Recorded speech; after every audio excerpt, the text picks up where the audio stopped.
যে মানুষরা কুরবানি করার ইরাদা করেছে, যারা কুরবানি করবে, কুরবানির জানোয়ার খরিদ করে নিয়েছেন, কিংবা এখনো কুরবানির জানোয়ার আপনি খরিদ করেননি, হয়তো আপনি কুরবানির দিন দিবেন, কুরবানির দিন খরিদ করবেন, কিংবা একদিন আগে খরিদ করবেন, দুদিন আগে করবেন, 5 দিন আগে করবেন, ইরাদা আছে আপনার আমি কুরবানি করব, এই বছর আমি জানোয়ার কুরবানি করব। নবী আমার বলেছে, উম্মত রে, যখন তোমার জিলহিজ্জা মাসের চাঁদ পশ্চিম দিকে উঠে যাবে, তখন থেকে নিয়ে যতক্ষণ পর্যন্ত তোমার জানোয়ার কুরবানি না করা হবে, ততক্ষণ পর্যন্ত তুমি মাথার চুল কাটতে পাবে না, তুমি মোজ বানাইতে পাবে না, দাড়ি বানাইতে পাবে না, বগলের চুল তুমি ছেলতে পাবে না, সারাম গাছ গোড়াতে তুমি চুল যে হয় চুল সাফ করতে পাবে না, কোনি তুমি কাটতে পাবে না। আল্লাহ রাসূল বলেছেন, উম্মত, মাথার চাঁদি থেকে নিয়ে পার তালা পর্যন্ত যে কোনো চুল আছে তুমি কিন্তু কুরবানি হওয়া পর্যন্ত তুমি কাটতে পাবে না। কখন? এই যে জিলহিজ্জা মাসের চাঁদ উঠে গেল, আর আপনি নিয়ত করেছেন আমি কুরবানি করব, কিন্তু কুরবানি জানোয়ার এখানে আপনি কিনেননি বা কিনে নিয়েছেন। মেলা জনের খাসি আছে না নাই? মেলা জনা কুরবানি কিনে নিয়েছেন না লেনি? আর মেলা জনা কুরবানি লেনি, আচ্ছা নিব একদিন আগে, আচ্ছা যেদিন কুরবানি হবে সেদিন নিয়ে এসে হাট থেকে জবাই করে দেব, এরকম নিয়ত করেছে, ওই লোকের জন্য রাসূল বলেছেন তুমি মাথার চাঁদি থেকে নিয়ে পার তেলা পর্যন্ত কোনো জিনিস তুমি কাটতে পাবে না। এবার বলবেন, হাজি মাওলানা, কুরবানি কারনেওয়ালা তো পোল্ট্রি মুরগির দোকান দিচ্ছে, এরকম তো হয় না? আছে না নাই? গ্রামে নাই যে পোল্ট্রি মুরগির দোকান দেয়? মাওলানা জি, তাহলে ও কি করবে? ও কি মুরগি কাটতে পাবে না? কত তো ভাই এমন আছে মাওলানা জি গোশতের ব্যাপারে করে, অর্থাৎ খাসি জবাই করে বিক্রি করে, তাইলে কি করবে? এই মুসলমান, নবীর হাদিস আমি বললাম, যে কুরবানি করবে শুধু আর নিজের শরীরের কিছু কাটবে না, ও যদি মুরগি জবাই করতে চায় তো মুরগি জবাই করতে পারে, ও যদি গরু জবাই করতে চায় তো গরু জবাই করতে পারে, ও যদি খাসি জবাই করতে চায় তো খাসি জবাই করতে পারে। কুটুম বাড়িতে চলে এসেছে, এবার মুরগি বাড়িতে আছে, মুরগি জবাই করার দরকার হয়েছে, মুরগি জবাই করতে পারে। বন্ধুরে, ও অন্য কোন জিনিস জবাই করবে এতে কোনো মানা নাই, কিন্তু শুধু শরীরের নিজের ও কিন্তু কিছু কাটতে পাবে না। এই সমস্ত জিনিস থেকে আমাদের কি করতে হবে? বাঁচতে হবে। আর একটু আগে চলেন, আমরা কুরবানি যখন জবাই করি, কুরবানি দিই, আমরা কি করি? আচ্ছা, এই খাসিটা এবার আমার মার লেগে দিন, আর বছর দিয়েছি বাপের লেগে, এবার দিব নানার জন্য, এবার দিব আমার জন্য, এই যে খাস করে আমরা দেখি দিনে, জোরে বলেন দেখি দিনে। বন্ধুরে আমার, নবী বলেছেন, হে আমার উম্মত, একটা জানোয়ার, একটা গোটা জানোয়ার যদি আপনি কুরবানি করেন, একটা গোটা জানোয়ার আপনার বাড়িতে যতটি পরিবার আছে, ছেলে মেয়ে বেটি বহু আছে, সকল মানুষের জন্য একটা গোটা জানোয়ার কাফি হয়ে গেল। নিয়তটা আপনি ভুল করে দিয়েছেন, যে বেকার মার জন্য দুনো, বেকার বাবার জন্য দুনো না, এরকম নিয়ত করতে হবে না। আপনাকে করতে হবে কি? আল্লাহ জি, আমি গোটা গরু দিয়ে দিলাম, আল্লাহ আমি গোটা ছাগল কুরবানি আমি করছি, এ রব্বুল আমিন তুমি আমার তরফ থেকে কবুল করো, আমার বেবির তরফ থেকে কবুল করো, আমার মায়ের তরফ থেকে কবুল করো, আমার আব্বার তরফ থেকে আল্লাহ কবুল করো, আমার বহুর তরফ থেকে কবুল করো, আমার বেটার তরফ থেকে আল্লাহ কবুল করো, আমার পোতার তরফ থেকে কবুল করো। এ রব্বুল আমিন, আমার বাড়িতে যত পরিবার আছে, মেয়ে ছেলে আছে, আল্লাহ সকল পরিবারের তরফ থেকে আল্লাহ জানোয়ারটাকে তুমি কুরবানি করলাম, কবুল করো। আপনি নিয়াত করবেন, সবাই নেকি পাবেন, আর একটা লোকের নিয়াত করবেন তো কয়টা লোক নেকি পেলে? তো কোনটা লাভ হলো? খালি নিয়াত আপনাকে করতে কি লাগা আছে? কিন্তু হ্যাঁ, উলামায়ে কেরাম, মুহাদ্দিসিনে কেরাম বলছেন, যদি আপনি ভাগাতে কুরবানি দেন, কিসে কুরবানি দেন? ভাগাতে, যেমন একটা গরুতে 7 জন দিচ্ছে, উটে 10 জন দিচ্ছে কি তাই না? ভাগাতে যদি আপনি কুরবানি দেন, তাহলে একটা ভাগা একটা লোকের নামই হবে। কেন? একটা জানে 7টা না লোক হয়ে গেল, যে ভাই একটা ভাগা একটা মানুষের নামই হবে যদি ভাগাতে দেন। ভাগাতে যদি আপনি কুরবানি দেন, আর একটা গোটা জানোয়ার সকল পরিবারের তরফ হয়ে গেল, এবার বলবেন যে হাজি মাওলানা আমরা কি করছি, ভাগাতে একটু কম পড়ছে কিনা, খালি ভাগার দিকে দৌড়িয়ে দৌড়িয়ে চলে যাচ্ছে। আমি এটা ফতোয়া দিই না যে ভাগাতে কুরবানি হবে কি হবে না, এটা আমি বলি না, কিন্তু আমরা কি করছি, ভাগার দিকে দৌড়িয়ে দৌড়িয়ে যাচ্ছি। কুরবানির যখন টাইম আসছে, নাই যে মুলি সাহেব হাতে টাকা পয়সা নাই, কোন রকম এদিক ওদিক করে এই 2-2,500 টাকা জমা করেছে, এবার কুরবানির কিনতে যাব। ভাই রে, ওই লোকটারই যখন বেটির বিহা লাগবে, বেটার বিহা লাগবে, গালাকে ভোজ খাওয়ার লেগে একবার হন হয় না 25,000 টাকার গরু কিনে লিছে, জবাই করে খাওয়াইছে খায় না বলেন। আর যখন কুরবানির যখন টাইম আসবে তখন কবে গোটা পারবো না, তখন ভাগার দিকে যাবে। আরে ভাই, এটা তো ইবাদত, ইবাদতে যদি আপনি পারবেন না, তো তখন তো আপনি ওই বাড়িতে যখন ভোজ লাগছে তখন একটা জানোয়ারকে কেমন করে আপনি খাইয়ে দিতে পারছেন? হ্যাঁ, এই জন্য নিয়াত করেন প্রত্যেক মানুষ একটা করে জানোয়ার জবাই করবেন, কুরবানি করবেন। আর একটু আগে চলেন, কুরবানি কি হিসাবে করতে হবে। আল্লাহ রাসূল আল্লাহ তাবারাক ওয়া তাআলা কোরআনে সূরাতুল হজ বলেন, লা ইয়ানালাল্লাহু লুহুমুহা ওয়ালা দিমাউহা ওয়ালাকিন ইয়ানালুহুত তাকওয়া মিনকুম। আজ সোমবার গেল, মেলায় ভাই কুরবানি কিনেছেন, যারা কিনেনি সামনে হাটে কিনবে, কিনতে থাকবে। 10 জন 5 জন পয়সা গেছে, হবে সোলেমান কোটি টাকাতে কুরবানি নিয়েছে, ওয়ার্কাটা বুঝুন 25,000 টাকা। কই যে হারে হদলা তুই কোটিতে নিয়েছিস, কই যে ওয়ার্কের থেকে 2,000 টাকা বেশি রে ভাই, 27,000 টাকা। কই যে আচ্ছা ওই আব্দুর রহমান কোটিতে নিয়েছে, কই যে ওয়ার্কাটা 30,000 টাকা। এই করতে করতে শেষে তখন কইবে তোরটা কোটি রে ভাই, বোকা চোদা, যেমন তেমন জিনিস কুরবানি দেব নাকি? হ্যাঁ, আবে তেল চুইছে খালি আমারকে, তেল চুইছে খালি আমারকে জানোয়ারে, গোটা গ্রামে ওরকম জানোয়ার কেউ কেনেনি, এরকম জানোয়ার হন হয় না একবারে কিনেছে। 7 জন যদি চড়েলি না, সব থেকে একবারে ফুলসারা তো হড় হড় হড় করে পার করলে চলে যাবে। এই যে দেখেন আল্লাহ রাব্বুল আলামিন বলেন, লা ইয়ানালাল্লাহু লুহুমুহা, হে আমার বান্দারা শোনো রে, যখন তোমরা কুরবানি করবে, কুরবানি যখন করবে আল্লাহ রাব্বুল আলামিনের দরবারে তোমাদের কুরবানির গোশত কিন্তু আল্লাহর কাছে পৌঁছে না, ওয়ালা দিমাউহা, এবং আল্লাহ রাব্বুল আলামিনের দরবারে কুরবানির খুন কিন্তু পৌঁছে না। তুমি 50,000 টাকাতে কুরবানি কিনেছো, 40,000 টাকা তুমি কুরবানি কিনেছো, 1 লাখ টাকাতে তুমি কুরবানি কিনেছো, 10,000 5,000 তুমি কুরবানি কিনেছো। আল্লাহ বলেন বান্দারে, তুমি কোন জানোয়ার কিনেছো, কত টাকাতে কিনেছো, এটা আমার দেখা নয়। তোমার জানোয়ারটাতে কত কেজি চর্বি হবে, এটা আমার দেখার নাই। তোমার জানোয়ারের ভিতরে কত কেজি রক্ত হবে, খুন হবে, এটা আমার দেখা নাই রে বান্দা। আল্লাহ বলেন আমি দেখি শুধু তোমার দিলখান দেখি, তোমার আমি অন্তরখান দেখি, কোন নিয়াতে কোন অন্তরে তুমি কুরবানি করো, এই দিলখানা আমি শুধু আল্লাহ রাব্বুল আমিন দেখি। তোমার জানোয়ারের আমার ভক্কা নয়, দরকার নয়, আমি শুধু তোমার দিলখানটাকে দেখি, দিল দেখি আমি। এই ভাই মুসলমান, মা খালারা বলে, 4 জন 5 জন মা খালা বসে গেছে, হাজি বাবু তোমার আতরের বাপকে কুরবানি টুরবানি দিচ্ছে, কি করবো জি বাবু, কি করব, কুরবানি দেওয়ার তো মন ছিল না, কিন্তু কহেনু যে দুঃখ সুখ করে কুরবানি দাও, না দিবে তো 5টা কুকুর শিয়াল আছে, কার দুয়ারে তাকাইবে? বলছে কি বলে না ভাই, আপনারা বলেন, বলে না বলে না? এই দেখেন 5টা কুকুর শিয়াল আছে, মানে ছেলে পিলা আছে, কার দিকে তাকাইবে? আব কহেন কার দিকে তাকাইবে মানে গোশ খাওয়ার লাগা কুরবানি হলো, এতে কি নেকি পাওয়া যাবে?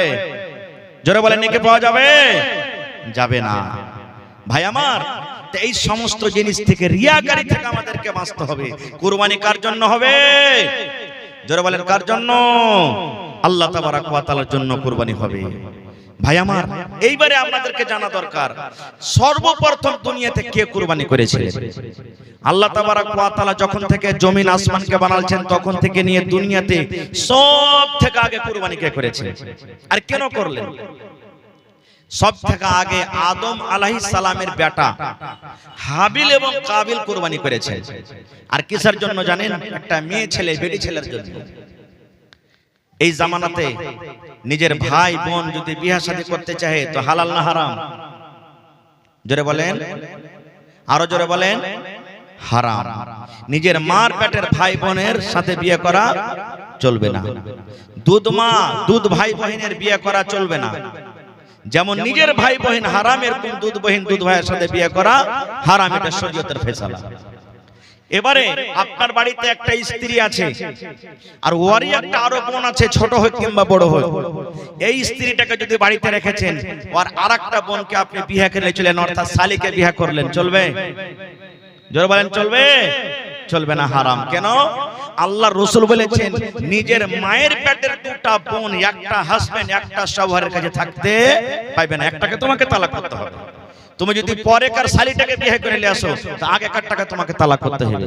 নিজের মায়ের পেটের বোন 100তে 203 হয়ে একটা লোকের বিবি হয়ে জীবনে কোনোদিন থাকতে পাবে না, এটা রাসূলের হাদিস। ভাই আমার, তো ওই জামানাতে আদম আলাইহিস সালাম এবং মা হাওয়া যখন আল্লাহ তাবারক ওয়া তাআলা তাদেরকে দুনিয়াতে দিলেন, মেলায় লম্বা কাহিনী ঘটনা আছে, আমি ওদিকে যাব না। আল্লাহ তাবারক ওয়া তাআলা সিস্টেম করলেন যে একসাথে একটা ছেলে একটা মেয়ে হইতো, অর্থাৎ একটা বেটা একটা বেটি।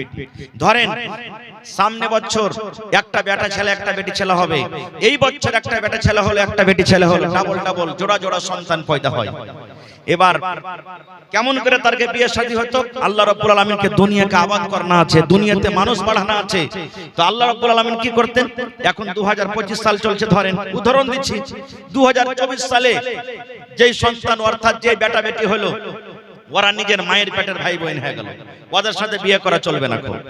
আর 2025 সালে যেই মায়ের পেট থেকে সন্তান হলো এরা নিজের ভাই বোন হয়ে গেল, এরা বিয়ে শাদী করতে পারবে না। কেমন হতো? 2024 সালের বেটা 2025 সালের বেটি, 2025 সালের বেটা 2024 সালের বেটি, মানে এক বছর আগে যেটা বেটা হয়তো এক বছর পরের বেটার সাথে, আর এক বছর আগে যেটা বেটি হয়তো এক বছর পরেকার বেটার সাথে, মানে এরকম ভাবে সিস্টেম আল্লাহ রাব্বুল আলামিন করেছিলেন। লম্বা ঘটনা ছোট করে বলি, আদম আলাইহিস সালামের দুজন বেটা, একটা নাম হলো কাবিল, একটা নাম হলো হাবিল। কাবিল হলো বড় আর হাবিল হলো ছোট। কোরআনের কথা বলছি আপনাদেরকে। এবার কাবিল বড় আগে জন্ম নিয়েছেন, ওর সাথে যেটা আদম নবীর বেটি হয়েছে অর্থাৎ কাবিলের বোন হয়েছে, এটা দেখতে একটু সুন্দর, বেশি দেখতে সুন্দর। আর হাবিল হলো আদম নবীর একটা ছোট বেটা, পরে হয়েছেন, আর ইয়ার সাথে যেটা বেটি ছেলে হয়েছে একটু ওর থেকে দেখতে কম সুন্দর। শরীয়ত কি বলছে? ওই বেটি ছেলে এর সাথে এর একটা ওর সাথে। কাবিল তখন বলছে হাবিলকে যে যখন সময় হলো বিয়ের, তখন বলছে না আমার সাথে এটা হয়েছে আমি তাকে বিয়ে করব, কিন্তু শরীয়তের নিগাতে এটা হারাম, চলবে না। নিজের ভাই বোন না হয়ে গেল, বলছে না আমার সাথে এটা হয়েছে আমি তাকে বিয়ে করব। কাবিল বলছে হারে ভাই এটা তো আমার স্ত্রী হবে, এটা শরীয়ত বিরোধী তুমি কাজ করতে গেছো, আমার সাথে যেটা হয়েছে ওকে তুমি বিয়ে করো আর ওকে আমি করব। বলছে না তোর কথা শোনা হবে না। এরা দুইজন নিজের আব্বা হযরত আদম আলাইহিস সালামের কাছে চলে গেলেন। এবার আদম আলাইহিস সালাম তাদেরকে বুঝালেন, বুঝলো না কো। শেষের বেলাতে আদম নবী তখন বললেন যে তোমরা কুরবানি করো, যার কুরবানি কবুল হবে সেই তাকে বিয়ে করবে, আর যার কুরবানি কবুল না হবে সে একে বিয়ে করবে, যেটা এখন হয়েছে, মানে যেটা সিস্টেম ছিল ওই মতো চলবে। বলছে ঠিক আছে। কাবিল তো মনে মনে বলছে আমি বড়, আমার কুরবানি আল্লাহ রাব্বুল আলামিনের দরবারে কবুল হবে, আমি কুরবানি করব। এবার দু ভাই কুরবানি করলেন। কি কুরবানি জানেন? হাবিল মানে আদম আলাইহিস সালামের ছোট বেটা একটা জানোয়ারের কুরবানি করলেন, আর কাবিল আদম আলাইহিস সালামের বড় বেটা গম যাও এই ধরনের কিছু আনাজ কুরবানি করেছিলেন, রেখে দিলেন। তখন কুরবানির সিস্টেম কি ছিল জানেন? তখন থেকে নিয়ে ঈসা নবী পর্যন্ত কুরবানির গোশত খাওয়া হারাম ছিল, কুরবানির গোশত খেতে পেত না। আল্লাহর এটা বিধান। কুরবানির জানোয়ারকে জবাই করে ময়দানে গলিতে ফেলে দিলে এবার যার হালাল টাকার কুরবানি, যার কুরবানি আল্লাহ রাব্বুল আলামিনের দরবারে কবুল হবে, আসমান থেকে আগুন আসতো আল্লাহর হুকুমে, আর আগুন এসে যার হালাল টাকার কুরবানি ওর কুরবানিকে কবুল করতে অর্থাৎ জ্বলিয়ে দিত, আর যার হারাম টাকার কুরবানি, যার কুরবানি কবুল হবে না ওই কুরবানিটা কিন্তু জমিনে পড়ে যেত। এই জামানাতে যদি ভাই এরকম থাকতো বলেন অবস্থা কি হতো নাকি? আল্লাহুস সামাদ। তো ওরা কুরবানি করে দিলেন, হাবিল কাবিল কুরবানি করলেন। এ ভাই মুসলমান, এবার কাবিল কিছু আনাজ কুরবানি করলেন, হাবিল আদম নবীর ছোট বেটা একটা জানোয়ারের কুরবানি করে দিলেন। কুরবানি করে জমিনে রাখা আছে। আল্লাহ রাব্বুল আলামিনের পক্ষ থেকে, আল্লাহ রাব্বুল আলামিনের তরফ থেকে এবারে কিন্তু আগুন এলো। আগুন ঘুরতে লাগলো। কুরবানির পাঞ্জরে পাঞ্জরে পাঞ্জরে পাঞ্জরে আগুন ঘুরতে লাগলো। ঘুরতে ঘুরতে ঘুরতে আদম আলাইহিস সালামের ছোট বেটা যে একটা জানোয়ারের কুরবানি করেছিলেন, যে একটা জানোয়ারকে জবাই করেছিলেন, এর কুরবানি কিন্তু আল্লাহ রাব্বুল আলামিনের দরবারে কবুল হয়ে গেল। এবং আদম নবীর বড় বেটা যে আনাজ পানি কুরবানি করেছিলেন, এর কুরবানিটা কিন্তু জমিনে পড়ে থেকে গেল। এর মন খুব খারাপ। হ্যাঁ, আমার বেইজ্জতি হয়ে গেল, আমার কুরবানি কবুল হলো না, ছোট ভাইয়ের কুরবানি এই কবুল হয়ে গেল। এই দেখেন শয়তান নিজের চাল চালাইতে লেগেছে। এখন দেখেন শয়তান কাবিলের ভিতরে কথা দিতে লেগেছে, খেপা তুই তো বড় রে বেইজ্জতি হয়ে গেলি, কি দেখছিস, হটিয়ে দেখ রাস্তা থেকে, সাফ করে দেখ, হটিয়ে দে। বন্ধুরে আমার, এবার আদম নবীর বড় বেটা কাবিল রাগ করে নিজের ছোট ভাইকে মারতে শুরু করে দিলেন। মারতে লাগলেন, তোকে দুনিয়াতে রাখবো না, তোর কুরবানি কবুল হয়ে গেল, আমার হলো না, তোকে দুনিয়াতে রাখবো না, তোকে মারতে মারতে শেষ করে দিব। যেমনি মারতে যায়, এবারে হাবিল তখন বলছেন, আদম নবীর ছোট বেটা, ভাই রে, আমি তোমার থেকে ছোট, আমার বয়স হলো কম, তুমি আমার থেকে বড়, তুমি হইলা আমার বড় ভাই, তুমি যদি আমাকে মারতে মারতে মারতে মারতে মারতে মারতে মেরে শেষ করে দাও, আমি মরে যাব, দুনিয়া থেকে শেষ হয়ে যাব, কিন্তু আমি তোমাকে মারবো না, তোমার গায়ে আমি হাত তুলবো না। তুমি আমাকে মেরে দাও, তুমি আমাকে শেষ করে দাও, যতই তুমি আমাকে মারো কেন, আমি কিন্তু তোমার গায়ে হাত তুলবো না, তোমাকে আমি মারবো না। আল্লাহ রাসূল বলেছেন, মারতে মারতে মারতে মারতে কাবিল ছোট ভাইকে নিজের কিন্তু মার্ডার করে দিলেন। মার্ডার হয়ে গেল। নবী বলেছেন, দুনিয়াতে সর্বপ্রথম মানুষের মত হলো কার, মানে হাবিলের। দুনিয়াতে হাবিলের আগে কোনো মানুষ আর মরেনি, এটা ভালোভাবে শিখালেন। যদি কোনো মানুষ আপনাকে প্রশ্ন করে দেয়, ভাই রে, আজ তো তুমি জালসা শুনলে, তো জালসাতে একটা কথা বলো তো, দুনিয়াতে সব থেকে যে মানুষটা মরেছিল লোকটার নাম কিনা, তো হযরত হাবিল। কিভাবে মত হয়েছিল না, তো বড় ভাই কাবিল ওকে মারতে মারতে মারতে মারতে শেষ করে দিয়েছে। আল্লাহ রাসূল বলেছেন, উম্মত, দুনিয়াতে যত মার্ডার হবে, বন্দুকের গুলিতে মারো, ছুরিতে মারো, চাকুতে মারো, তীর তলোয়ারে মারো, বোমে মারো, টুটি চিপে মারো, যে কোনো হালাতে দুনিয়াতে মানুষকে মার্ডার করে দেওয়া হবে, জুলুম অত্যাচারের কারণে মার্ডার করে দেওয়া হবে। আল্লাহ রাসূল বলেছেন, প্রথম গুনাহ আল্লাহ রাব্বুল আমিন আদম নবীর বড় বেটা কাবিলের ঘাড়ে চাপিয়ে দিবেন। প্রথম গুনাহ, প্রথম পাপ ওই যে কাবিলের ঘাড়ে চাপাবে, তারপরে আল্লাহ রাব্বুল আমিন যে মার্ডার করবেন তার ঘাড়ে চাপিয়ে দিবেন।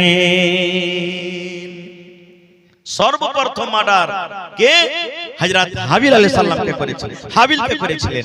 ভাই মুসলমান, এবারে মানুষ তো এর আগে মরেনি, মেরে তো দিলে ভাইকে, ভিতরে আফসোস চলে এলো, আল্লাহ কি করব, রাগের সময়তে মানুষ মার্ডার করে দিচ্ছে। যখন পুলিশের তাড়তা লাগে তখন কইছে, আল্লাহ কি করব রে, কে না মারনো রে, কে না মারনো। এই যে তো রাসূল বলেছেন, একজন সাহাবী কে রাসূল সাল্লাল্লাহু আলাইহি ওয়াসাল্লাম জিজ্ঞাসা করছেন, হে আমার সাহাবী, দুনিয়াতে সবথেকে শক্তিশালী কে, তাকাতওয়ার কে? আপনারা বলেন তো, কে তাকাতওয়ার? যে 10টা মানুষকে লড়ে ফেল দিয়েছে নাকি? হ্যাঁ, যে 10 জনকে একবারে লাঠিতে সঁচে দিতে পারছে। বন্দুক সবথেকে তাকাতওয়ার, বম তাকাতওয়ার, একটা ফেলতে গেলে সব শেষ হয়ে যাবে। মিসাইল তাকাতওয়ার নাকি? নবী আমার বলেছেন, না রে না, দুনিয়াতে তাকাতওয়ার কে, সব থেকে কে?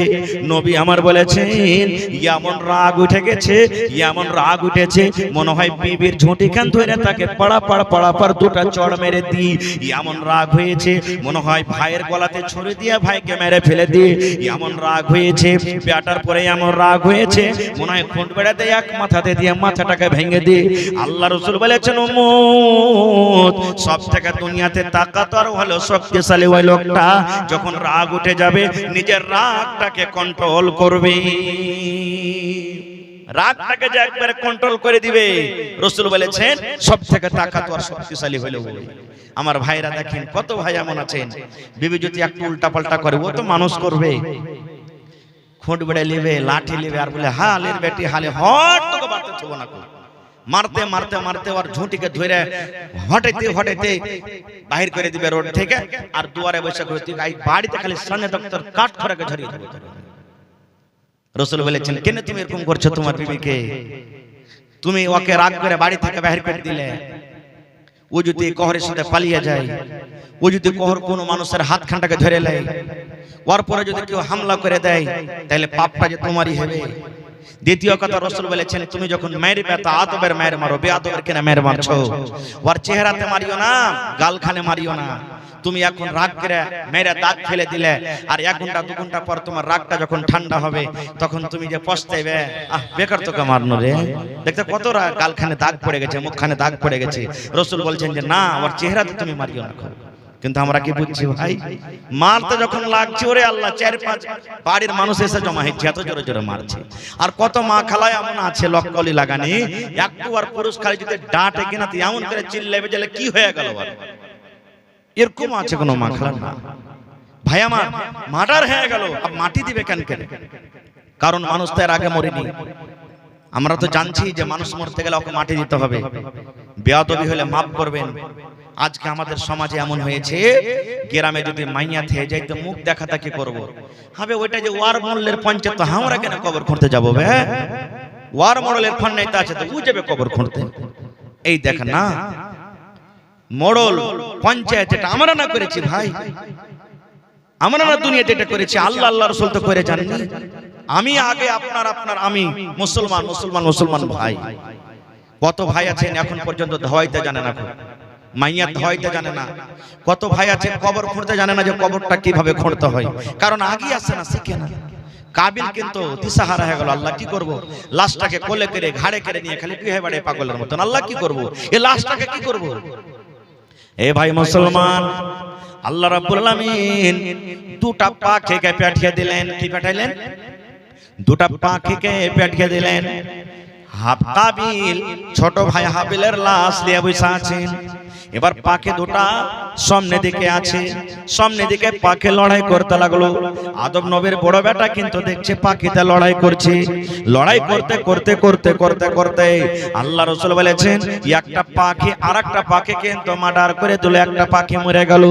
যখন পাখিটা মরে গেল, যে পাখিটা মেরে দিল, ওই পাখিটা নিজের লোলে, নিজের চোঁচে কিংবা নিজের পায়ে পাখাতে এরকম ভাবে মাটি হটিয়ে হটিয়ে হটিয়ে হটিয়ে সুন্দর করে ওই মরা পাখিটাকে ওই জায়গাতে দফন করে চলে গেল।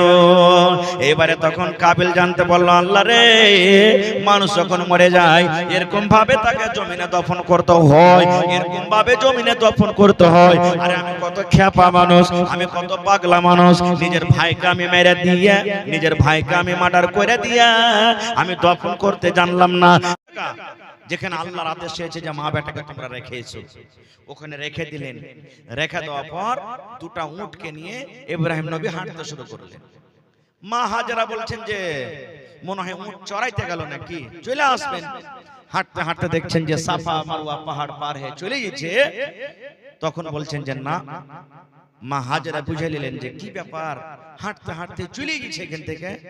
তখন পিছন থেকে বলছেন, ও আল্লাহর দোস্ত ইব্রাহিম, কোথায় আছেন আপনি? আল্লাহ বলেছিলেন যে পিছন দিকে তুমি মুখ করে ঘুরতে পাবে না। দেখে নিয়ে একবার, আপনি দিল্লি পাটনা পাঞ্জাব যাচ্ছেন, গাড়িতে চড়ছেন, আপনি বলছেন কি ভালো হয়ে থাক রে বেটা, মা ভালো হয়ে থাক, আব্বা ভালো হয়ে থাকো, চলে গেলেন। এবার একটা ঘুরে ঘুরে দেখছি আমরা যে আর চেহারাটা দেখতে পাবো কি পাবো না, শেষ বেলাতে দেখে নিই। আল্লাহ বলছেন যে পিছনে তুমি ঘুরেও দেখতে পাবে না, হাঁটো। এবারে হাঁটতে হাঁটতে যখন অনেক দূর চলে গেলেন, আবার বলছেন মা হাজেরা, ও আল্লাহর দোস্ত ইব্রাহিম, কোথায় যাচ্ছেন আপনি আমাদেরকে ছেড়ে? আল্লাহর কি হুকুম এটা যে আপনি আমাদের মা বেটাকে এই জায়গাতে ছেড়ে চলে যাবেন? যখন এই কথাটা বললেন, তার হযরত ইব্রাহিম আলাইহিস সালাম এরকম ভাবে মুড়িটা হিলিয়ে দিলেন, না তো হ্যাঁ, এটা হলো আল্লাহর হুকুম, আল্লাহর আদেশ। সুবহানাল্লাহ। এই জামানার যদি মায়েলোক হতো কি বলতেন জানেন? মিন সে মরা লিসি লাগা খায়বার পিন্দেবার রগ নে ছেড়ে চলে গেল, কত রকম গাইল দিত। কিন্তু রে সুবহানাল্লাহ,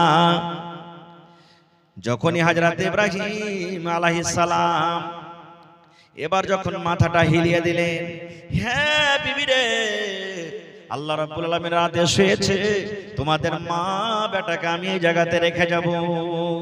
তখন বিবি হাজেরাকে বলছেন, স্বামী গো, আর আপনাকে রাখবো না গো স্বামী, আপনি চলে যান। এখানে মানুষ নাই তো কি হলো, এখানে গ্রাম নাই তো কি হলো, এখানে পানি নাই তো কি হলো, এখানে লোকজন নাই তো কি হলো, মা বেটা আমরা দুইজন আছি, আমাদের সাথে আছেন কে? আল্লাহ। আল্লাহ রাব্বুল আমিন আমাদেরকে হালাক বরবাদ করবেন না, আল্লাহ রাব্বুল আমিন আমাদেরকে হেফাজত করবেন, আল্লাহ আমাদেরকে বাঘ থেকে বাঁচাবেন, আল্লাহ আমাদেরকে সাপ থেকে বাঁচাবেন, আল্লাহ আমাদেরকে দুশমন থেকে বাঁচাবেন, আল্লাহ রাব্বুল আমিনের খাওয়ার ব্যবস্থা করে দিবেন, আল্লাহ রাব্বুল আমিন পানির ব্যবস্থা করে দিবেন, আল্লাহ ঘরের ব্যবস্থা করে দিবেন, আল্লাহ রাব্বুল আমিন সব কিছুর ব্যবস্থা আমাদেরকে করে দিবেন। চলে যান, চলে যান স্বামী গো, চলে যান, আর আপনাকে আমি রাখবো না। নারে তাকবীর, সুবহানাল্লাহ। এইবারে মাঝখানে মেলায় কথা আছে, কেমন ভাবে জামজামের কুয়া বের হলো, কেমন করে কি হলো, যদি সময় পেতে আবার কোনোদিন বলবো, দিকে আমি যাব না, কথা লম্বা হবে।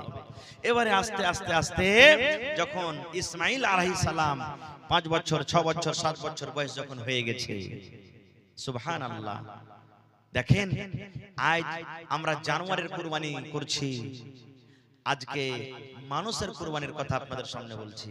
ওরে সুবহানাল্লাহ, দুনিয়াতে কোন এমন বাপ আছে যে নিজের বেটাকে কুরবানি করতে পারবে? দুনিয়াতে কোন এমন মা আছে যে বলবে যা আল্লাহর রাহে তুই কুরবানি হয়ে যা, আল্লাহ রাব্বুল আলামিনের আদেশ তুই মানতে যা? দুনিয়াতে কোন এমন বেটা আছে, আব্বা তুমি আমার গলাতে ছুরি দিয়ে দাও, আমি আল্লাহর রাহে কুরবানি হয়ে যাব? সুবহানাল্লাহ। আজ একটা পড়িতে যাই, তুই খালি মুলবি মাস্টার মাইরা দেয়, দাওলে কাটতে চলে যাব, শালার বেটা মুলবি তুই খায় মানুষ করছি যে মারবি। এই দেখেন, বলি না জি ভাই, হ্যাঁ সুবহানাল্লাহ।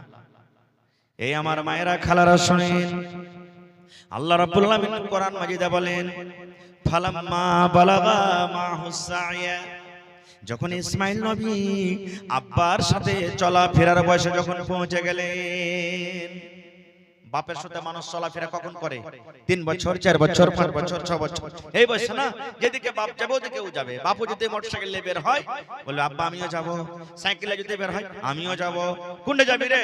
তুমি যেখানে যাবে সেখানে যাব, পিছে ধরে না যে ভাই। আল্লাহ রাব্বুল আলামিন বলেন, যখন ইব্রাহিম নবীর সাথে চলাফেরার বয়সে যখন তার সন্তান পৌঁছে গেলেন, মানে ইসমাইল নবী, আল্লাহ রাব্বুল আলামিন স্বপ্ন দেখাচ্ছেন, ইব্রাহিম তোমার কলেজার টুকরাকে তুমি তার গলাতে ছুরি দিয়ে তাকে তুমি কুরবানি করে দাও, জবাই করে দাও। স্বপ্ন দেখাইলেন আল্লাহ। আমাকে আপনাকে যদি স্বপ্ন দেখি বা দেখাই যে যা বেটাকে তুই কুরবানি করতে হবে, হবে না, কারণ আমার আপনার স্বপ্নটা ওহী নয়, কিন্তু নবীরাকে আল্লাহ স্বপ্নের মাধ্যমে ওহী করতেন। নবীরা যেটা স্বপ্ন দেখলে এটা আল্লাহ রাব্বুল আলামিনের পক্ষ থেকে। এবারে হযরত ইব্রাহিম আলাইহিস সালাম যখন স্বপ্ন দেখে নিলেন, আল্লাহ রাব্বুল আলামিন আমাকে বেটা কুরবানি করতে বলছেন। ওরে সুবহানাল্লাহ, কেন বেটার কুরবানি করতে বললেন? আল্লাহ রাব্বুল আলামিন শুধু পরীক্ষা করছেন, ইব্রাহিম রে তুমি 85 বছর বয়সে যে বেটাটা পেয়েছো, এই বেটাটাকে তুমি বেশি ভালোবাসো কি আমি আল্লাহ রাব্বুল আলামিন তুমি আমাকে বেশি ভালোবাসো? আল্লাহ শুধু পরীক্ষা করছেন, ইব্রাহিম তুমি বেটাকে বেশি ভালোবাসো না আমাকে বেশি ভালোবাসো? শুধু এই পরীক্ষা, তাছাড়া আর কিছু নাই। আল্লাহ বললেন কুরবানি করো। আহ দেখেন জি কেমন নবী। এমনি আল্লাহ তাবারাক ওয়া তাআলা তাকে দোস্ত বলেছেন, ইব্রাহিম খলিলুল্লাহ, ইব্রাহিম হলেন আল্লাহর দোস্ত। সুবহানাল্লাহ। এইবারে একটা ছুরি নিয়ে নিলেন, ছুরি নিয়ে বাড়ি থেকে বের হয়ে গেলেন। হাঁটতে হাঁটতে হাঁটতে হাঁটতে এবারে যেখানে বাড়ি আছে ওই জায়গাতে চলে গেলেন, মক্কাতে চলে গেলেন, মক্কা নগরী। এবার একানিত ভাবে ইব্রাহিম নবী বেটাকে ডাক দিলেন। বেটাকে ডাকতে বলছেন, ইয়া বুনাইয়া, রে আমার কলিজার টুকরা সন্তান, ইয়া বুনাইয়া, এ আমার বেটা, এ কলিজার টুকরা সন্তান রে, আমি আল্লাহ রাব্বুল আমিনের পক্ষ থেকে স্বপ্ন দেখেছি। আল্লাহ আমাকে স্বপ্ন দেখাচ্ছেন যে আমি যেন তোমাকে জবাই করছি, তোমাকে কুরবানি করছি। ফানজুর মাজা তারা, হে ইসমাইল তোমার কি রায়, তোমার কি মাশওয়ারা, তুমি কি বলছো বেটা বলো।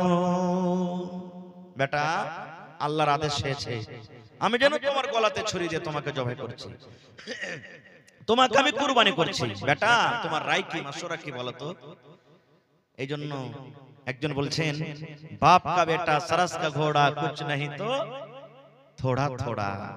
আহা, যেমন হযরত ইব্রাহিম আলাইহিস সালাম বেটাকে বললেন, বেটা রে আল্লাহ রাব্বুল আলামিনের পক্ষ থেকে আমাকে হুকুম করেছেন রে বেটা, আমি স্বপ্নের মাধ্যমে আল্লাহ আমাকে দেখালছেন, আদেশ করেছেন যেন তোমার গলাতে আমি ছুরি দিয়ে তোমাকে জবাই করছি। বেটা তুমি কুরবানি হবে কি হবে না ধন রে বল, তুমি আল্লাহর কথাটা মানবে কি মানবে না। তোমাকে আমি জবাই করতে নিয়ে যাব মিনার মাঠে, তুমি আমার হাত দিয়ে তুমি কুরবানি হবে কি হবে না। এ আমার ভাইয়েরা মায়েরা খালারা শুনি, যেমনই কথা হযরত ইসমাঈল আলাইহিস সালাম শুনলেন, আব্বাকে বলছেন, আল্লাহর কোরআন বলছেন, দেখেন আমার কথা নয়, ইয়া বাতিফাল মা তুমার সাতাজদুনি ইনশাআল্লাহু মিনাস সাবিরিন। আব্বা গো, ইয়া আবাতি ফাল, হে আমার আব্বা, মা তোমার আল্লাহ যেটা আপনাকে আদেশ করেছে, হুকুম করেছে সেটাই করেন। আব্বা গো, যদি আল্লাহর আদেশ হয় যে আমাকে কুরবানি হইতে হবে, আমি আল্লাহর রাহে জবাই হয়ে যাব, কুরবানি হয়ে যাব। আব্বা গো, তুমি আমার গলাতে ছুরি দিয়ে তুমি আমাকে জবাই করে দাও, আমি কুরবানি হয়ে যাব, জবাই হয়ে যাব। সাতাজাদুনি ইনশাআল্লাহু মিনাস সাবিরিন। আব্বা যখন উট জবাই হয়, উটটা কত ছটপট ছটপট করে, গরু যখন জবাই হয়, গরুটা কত ছটপট ছটপট করে, যখন দুম্বা জবাই হয়, দুম্বাটা কত ছটপট করে। আব্বা যখন ছাগল জবাই হয়, ছাগলটা কত ছটপট করে। যদি ইচ্ছা করলে উটকে যদি বাঁধা না রাখে, গরুটাকে যদি বাঁধা না রাখে, গরুটা শরীর তলা থেকে পালিয়ে যাবে। হযরত ইসমাঈল বলছেন, আব্বা আমি ওই জানোয়ারের মতন হব না, আমি তোমার শরীর তলা থেকে পালিয়ে যাব না, আমি ছটপট ছটপট করব না, আমি হাত হিলাবো না, পা আমি হিলাবো না, মুড়িটা আমি হিলাবো না। আব্বা তুমি আমার গলাতে ছুরি দিয়ে জবাই করে দাও, আমাকে তুমি ধৈর্যশীল পাবে, আমাকে তুমি সবরকারী পাবে, আল্লাহর রাহে আমি কুরবানি হয়ে যাও, জবাই করে দাও। ওরে সুবহানাল্লাহ। তাহলে বাপও রাজি, বেটাও রাজি। আল্লাহ কোরআনে বলেন, ফালাম্মা আসলামা, বাপ বেটা যখন রাজি হয়ে গেল, আল্লাহ নিজে বলছেন, হে রে দুনিয়ার মানুষ, আমি আল্লাহ রাব্বুল আমিন ইব্রাহিম নবীকে কুরবানি করতে বললাম বেটাকে। এবার ইব্রাহিম নবী নিজের বেটাকে বললেন, বেটাও রাজি হয়ে গেল। বাপ কুরবানি করবে বলে রাজি হয়ে গেল, বেটা কুরবানি হবে বলে রাজি হয়ে গেল। আল্লাহ বলেন, ফালাম্মা আসলামা, যখন বাপ বেটা দুজন রাজি হয়ে গেল, ওয়াতাল্লাহু লিল জাবিন, এবং তাকে মুখের ভরে যখন দিয়ে দেওয়া হলো, মিনার মাথাতে নিয়ে চলে গেলেন। মেলায় মাঝখানে ঘটনা ঘটলো, আমি ওদিকে যাব না, শর্টে বলছি। এবারে মিনার মাথাতে নিয়ে মুআজ্জা হাসানাতে বা অন্য অন্য কোন কিতাবে লিখছেন, সত্য মিথ্যা আল্লাহ জানে, হয়তো মানুষরা বোঝার জন্য লিখেছেন কোন কোন মুসান্নিফ, যে যখন কুরবানি করতে যাবে ওই টাইমে ওই সময়তে ইসমাইল নবী আব্বাকে বলছেন কিছু কথা। কি কথা জানেন? আব্বা গো, যখন আপনি আমাকে কুরবানি করবেন, আপনি নিজের চোখে পাট্টিটা দিয়ে দিবেন, নিজের চোখটাকে বন্ধ করে দিবেন। কেন বন্ধ করবেন? যখন আপনি কুরবানি করতে যাবেন, যখন ছুরিটা আমার গলায় দিতে যাবেন, তখন হয়তো আমার দেখে আপনাকে মায়া লেগে যাবে, দয়া লেগে যাবে। এই জন্য আব্বা জান, আপনি নিজের চোখে পট্টি বেঁধে নেবেন, যেন ছুরিটা ঘুষতে আপনাকে দয়া মায়া না লাগে, আল্লাহর হুকুমটা যেন আপনি পালন করতে পারেন। একটা কথা এটা বলেছিলেন। আর কি বলেছিলেন জানে? ইসমাইল নবী বলেছিলেন, আব্বা গো, যখন আপনি আমাকে কুরবানি করে বাড়িতে চলে যাবেন, দয়া করে আমার জামা কাপড় গুলো আপনি খুলেলেন। কেন খুলেলেন? মা বাড়িতে আছে, আমার জামা কাপড় যখন আমার মা দেখবে, আমার জামা কাপড়ে রক্ত লেগে আছে, খুন লেগে আছে, হয়তো আমার মাকে দয়া লেগে যাবে, মায়া লেগে যাবে, আমার মা হয়তো কত কাঁদবে আমার জন্য। এই জন্য আব্বা, তুমি আমার এই জামা কাপড়কে খুলে দাও। এই ধরনের কিছু কথা বলেছিলেন, আল্লাহু আলাম। ভাই আমার, এবারে ছুরে কিন্তু ঘুষতে যাবে। ওরে সুবহানাল্লাহ, আল্লাহ রাব্বুল আমিনের যত দুনিয়াতে ফেরেশতা আছেন সব ফেরেশতা কাছে, আল্লাহ কি তোমার ইমতিহান, কি তোমার পরীক্ষা, যত দুনিয়াতে জীবজন্তু আছে ওরে আল্লাহ সবাই কিন্তু আল্লাহ পেরেশান হালাতে আছে। আল্লাহ কি হলো, কেমন তোমার পরীক্ষা? আজকে একটা বাপ নিজের গলাতে ছুরি দিবি, আজকে নিজের বেটাকে গলাতে ছুরি দিয়ে জবাই করবে। আল্লাহ আল্লাহ কি হলো, কেমন পরীক্ষা?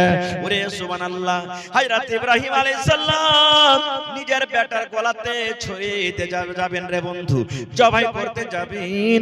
এরকম টাইমে আল্লাহ রাব্বুল আমিন জিবরিল ফেরেশতাকে ডাকতে বলছেন, জিবরিল রে আমার পাগলটাকে দেখ, দেখ রে দেখ, বেটাকে ছুটিয়ে দিয়েছে আর হাতে ছোরা নিয়ে নিয়েছে, যতক্ষণ পর্যন্ত জবাই না হবে অতক্ষণ পর্যন্ত কিন্তু হটবে না। যা রে জিবরিল যা যা, জান্নাতের ভিতরে চলে যা, জান্নাত থেকে একটা জানোয়ার নিয়ে এলে, জান্নাত থেকে একটা দুম্বা নিয়ে এলে, আর ওই দুম্বা তুই তাড়াতাড়ি করে চলে যা মিনার মাঠে, মিনার ময়দানে। আমার ইসমাইলকে তুমি তার ছড়ির তলা থেকে টেনে নাও এবং ইসমাইলের জায়গাতে জানোয়ার দুম্বাটাকে তুমি রেখে দাও। আল্লাহ রাব্বুল আমিনের আদেশে এবারে জিবরিল আমিন এবারে তখন ওই দুম্বা নিয়ে এসে হাজির হয়ে গেলেন। ইসমাইল নবীকে তার ছড়ির তল থেকে টেনে নিলেন, দুম্বাকে তার সামনে শুইয়ে দেওয়া হলো। বিসমিল্লাহি আল্লাহু আকবার বলে জবাই করে দিলেন। যেমন জবাই হয়ে গেল, দুম্বা কেটে গেল। ইব্রাহিম নবী তো জানেন না, মনে করছেন মনে হয় আমি আমার বেটাকে আমি জবাই করে দিলাম। এবারে যদি পট্টি হটিয়ে দেখছি, বার নামো দিকে যখন দেখছে তখন দেখছে আরে আমি তো একটা জানোয়ার জবাই করলাম, দুম্বা জবাই করলাম। সামনে দেখছে জিবরিল ফেরেশতা দাঁড় হয়ে আছে, বলছে কই আমার ছেলে ইসমাইল কই? হযরত জিবরিল আলাইহিস সালাম বলছেন, হে আল্লাহর দোস্ত, হে আল্লাহর নবী, আল্লাহ রাব্বুল আমিন আপনাকে শুধু পরীক্ষা করার জন্য আদেশ করেছিলেন তুমি বেটাকে কুরবানি করো। আল্লাহর শুধু পরীক্ষা ছিল, ইব্রাহিম রে তুমি ৮০ বছর বয়সে আমাকে বেশি ভালোবাসো না, তোমার বেটাকে বেশি ভালোবাসো, এই পরীক্ষা করার জন্য আল্লাহ আপনাকে আদেশ করেছিলেন। আপনি পরীক্ষাতে পার হয়ে গেলেন, আপনি ইমতিহানে পাস করে গেছেন, আল্লাহর ইমতিহানে আপনি পাস হয়ে গেছেন। এই জন্য ইব্রাহিম আর বেটাকে কুরবানি করতে হবে না, বেটাকে আপনাকে কুরবানি করতে হবে না। আল্লাহর আদেশ হলো এইটা যে আপনি আজ থেকে নিয়ে আল্লাহ রাব্বুল আমিনের আদেশে, আল্লাহ রাব্বুল আমিনের দরবারে, আল্লাহ রাব্বুল আলামিনের রাহে একটা করে আপনাকে জানোয়ার কুরবানি করতে হবে। নারে তাকবীর, একটা করে জানোয়ার কুরবানি করতে হবে আপনাকে। ভাই মুসলমান, মেলায় কথা আছে বলার, কুরবানি সম্পর্কে বলতে গেলে কথা আরো লম্বা হয়ে যাবে। তবে কুরবানি, এই কুরবানির টাইমে মালের কুরবানি হয়, মালের কুরবানি আমরা জবাই করি। আর কুরবানির জানোয়ার জবাই করে দিলাম, 2 দিন 3 দিন 4 দিন 5 দিন 10 দিন মাংস খেয়ে নিলাম, খাইয়ে দিলাম পড়োশিকে, আর দিয়ে আমরা সময়টাকে কাটিয়ে দিলাম, এর মানে কুরবানি নয়, এর মানে কুরবানি নয়। কুরবানিতে মেলায় কথা কিছু লুকিয়ে আছে। ভাই মুসলমান, আজকে আল্লাহ তাবারক ওয়া তাআলার রাহে আজকে আমি দেখতে চাই যে জানের কুরবানি আপনাদেরকে আমি চাইনি। যেমন ইব্রাহিম নবী ইসমাইল নবীকে কুরবানি করতে গেছিলেন, এই মতো বেটার কুরবানি আমি করতে চাইনি। তবে কুরবানি আজকে চাচ্ছি আপনার কি, আপনার যে বিজনেস করা, আপনার যে মজদুরি করা, আপনার খেতেবাড়ি থেকে, আপনার ব্যবসা থেকে যে পকেটে বাড়িতে টাকা আনা যাচ্ছে, সেই টাকার আপনাকে কুরবানি করতে হবে ভাইরে। এবং প্রত্যেক মানুষ এটা নিয়াত করেন যে আমি যেন আমার বেটা গালাকে একটাকে মৌলবি করতে পারি কমপক্ষে। মেলায় মানুষ কহে বেটা বেটিকে পড়িয়ে লিখে কি করবি বে, এই তো সালা মাদ্রাসাতে পড়ে খালি খাইয়া বেড়েছে, ফকিরা পড়াইতে। বন্ধুরে, আপনার বেটাকে মৌলবি করে 50,000 মাস ইনকাম না করতে পারো, লাখ টাকা মাস ইনকাম না করতে পারো, কিন্তু মরার পরে কমসে কম আপনার জন্য দোয়া তো করতে পারবে। আপনি যখন মরে যাবেন আপনার বেটা তো জানাজা পড়াইতে পারবে। এই জিনিসটা করতে পারবে না? পারবে না? আপনার জন্য একবার যদি বলে রব্বির হামহুমা কামা রব্বায়ানি সাগীরা, এই দোয়াটা তো আপনার জন্য করতে পারবে। এক এমবিবিএস ডাক্তার, বড় ডাক্তার, আপনারা জানছেন এমবিবিএস ডাক্তার কাকে বলে? বাপ জমি জায়গা বিক্রি করে ছেলেকে পড়ালছে। বাপের খবর হলো যে বাপ মারা গেছে, 80 বছরকার বয়স, ডাক্তার বাবু এমবিবিএস ডাক্তার আইসা হাজির হয়েছে, জামাত লাইন লেগে গেছে, জানাজার নামাজ হবে। আল্লাহ রাসূল বলেছেন যে যদি গ্রামের ইমাম আছে ভালো কথা, গ্রামে ইমাম আছে ভালো কথা, এবার